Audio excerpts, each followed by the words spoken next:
Okay, so I am using the Boss Professional Patch Cable Kit, and it says that it's solderless, and that it's really easy to do. All you do is just push the wire into the terminal of the input, and then you screw down the freaking little screw joints here, little grub screws, and boom, there you go. Then it's good.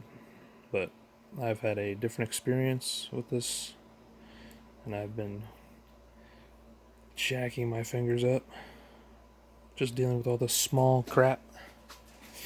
And I just want to show you guys what I have learned and how it's made it easier for me to make a good freaking cable. But yeah, so see what I'm doing here. I'm kind of like pulling on the on this outer sheeting, because you can get a decent amount of excess heat shield on the cable.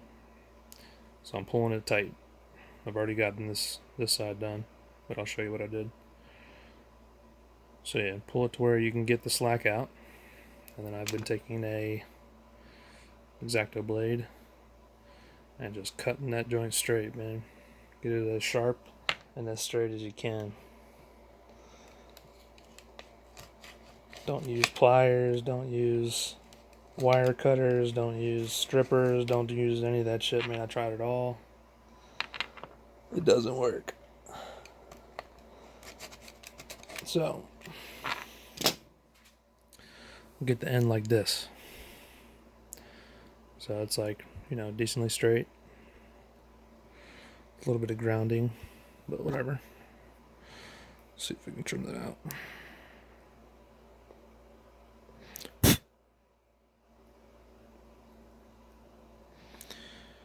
You just don't want to. Fuck it. Just cut it again. Just make sure you don't cut it too much off. That way you need your fucking patch to fit. Alright, so that's better, yeah. Let's see. You gonna focus on this motherfucker or what?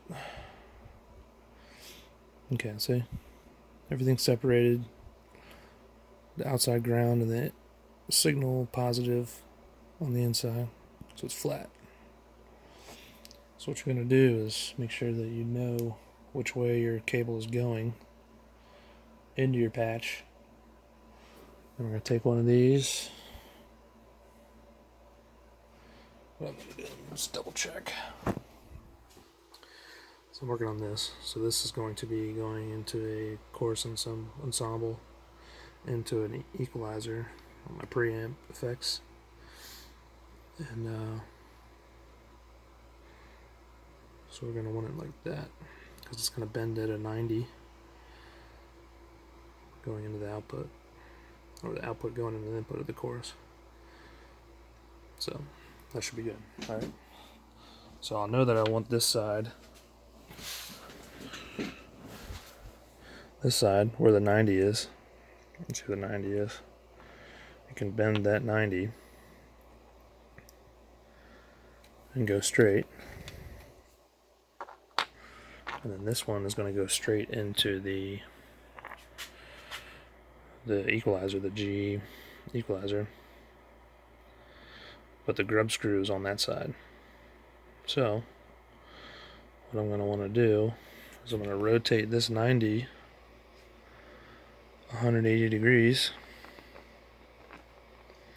So it's facing towards me. So it'd be going the opposite way of how it needs to bend for a 90 to make that long enough. And then I'm going to slit down the side of this, because these grub screws are not cutting through. So let me do that real quick. You don't want to cut all the way through. You just want to do like maybe 3 or 4 millimeters near the end. That way that grub screw can bust through the shield. So, see what I did there? Now what I'm going to do is I'm going to take connector, slide it in, because we already took all the slack out, and cut it out. And I'm not sure you can see it right there.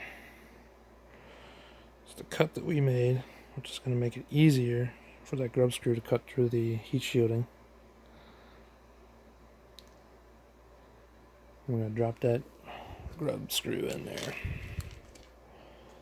This had no problem having to puncture that outside, because I don't know how much of this wire I've gone through. I bought the 24 connector, 24 foot, or maybe it's 12 foot, I can't remember, kit from Sweetwater. And I have gone through so much friggin' cable, it's not even funny. And I was cranking down on these, and they would go as far to just mixing the ground and the signal wire together, like it would destroy the wire. And it was fucking pissing me off, man. So, there we go. So let's just double check. This first time throwing it on here. I just got to make sure that there's signal. So let's try it out.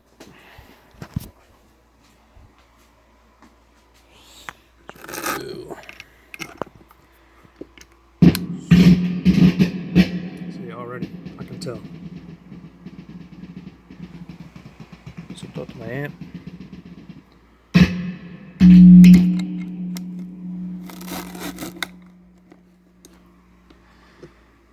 It's a snug fit, but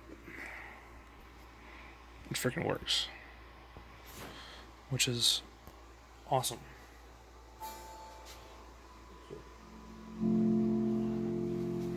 Because I've had so much fucking issues getting this shit going, man. So I already got all my effects loop side wired up. Just got to run the power to it. And then I'm working on the preamp side. This is the One Spot Pro CS12 pure isolated power. Kind of sucks because it's got two 18 volt outputs, but what runs 18 volts? And then a 9 volt AC, which I'm not even sure what would take that, but whatever. But yeah, man, if anyone's having an issue with the Boss cables, that's the ends. These are the grub screws, and this is the wire. Try that, man. Try pulling out as much of the slack as you can of the outer shielding, cutting it straight. Use a razor. Don't use any pliers or wire cutters or anything. It's not going to work. It's got to be sharp, sharp, sharp. And then cutting that 3 or 4 millimeter slit in the side. Don't go too deep. Just cut the outside casing, that electrical shielding, and it shouldn't have a problem. And line up that line with that with the grub screw hole, and just firmly tighten the grub screw. Don't go crazy. Don't go cranking down on it too hard, man, because it'll cut through the whole wire. But yeah, and then you should have a good wire. Just make sure to test it, because I wired this whole thing trying to do it in stereo, and I ended up getting a ground loop out of it, and I had to rewire the whole thing again. So don't make my mistakes. Test every wire, make sure it works, and try doing that little ground sneak hole in the cable before you put the grub screw in, and that should help you out, man. All right, y'all. Take it easy. Bet.